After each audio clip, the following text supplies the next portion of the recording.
beautiful dreamers, and welcome back to another Nomadic Monday where we teach you how to quit your soul-sucking job and transition into digital nomad life. Because the floor here in Ha Long Bay, well, Lan Ha Bay, is so freaking hot, I'm gonna let Daniel take it away. Oh, actually, he put me on a towel. So today we are teaching you guys how to get the cheapest accommodations around the world.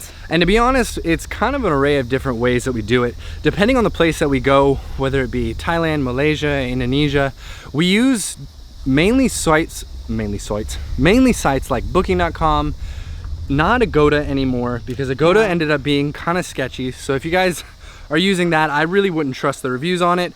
And sometimes they're scams. Yeah. So be aware. We use Airbnb, and then we use Hostelworld, which for us as a couple traveling, you can actually find private rooms in Hostelworld.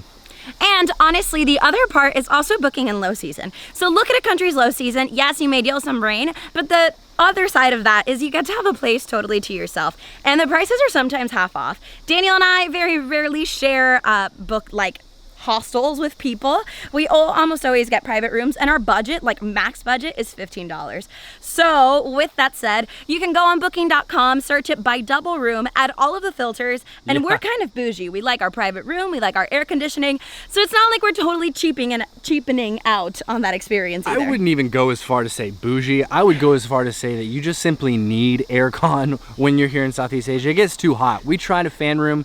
If you guys click our Bangkok vlogs from up top, one of the days we literally got heat stroke and we couldn't come back. Well, we didn't get a heat stroke. Well, we got heat exhaustion. That's what I meant. I meant to say heat exhaustion. Tomato, tomato. They're actually very different things. Very different. We got heat exhaustion, and when we went back to our room, we weren't able to cool off properly, and it was just a pain. And coming back, honestly, to an AC room that's been chilling all day is really lovely. I'm a little less picky than he is, I think. Yeah, she definitely is. She'll sweat her life out, and I just won't. To save $1, because I'm that cheapo.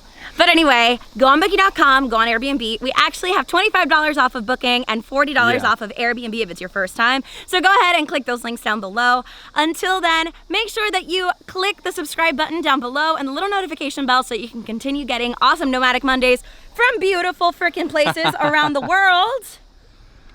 And speaking of beautiful places, this one's a little short because we're in a beautiful place. So on that note, I'll see you later. You gonna wrap this one up? You got this. I think you've got it. What? What are you gonna do? I don't know. I think I'm just gonna stand here. My feet burn. Oh, your feet burn. I'm gonna jump.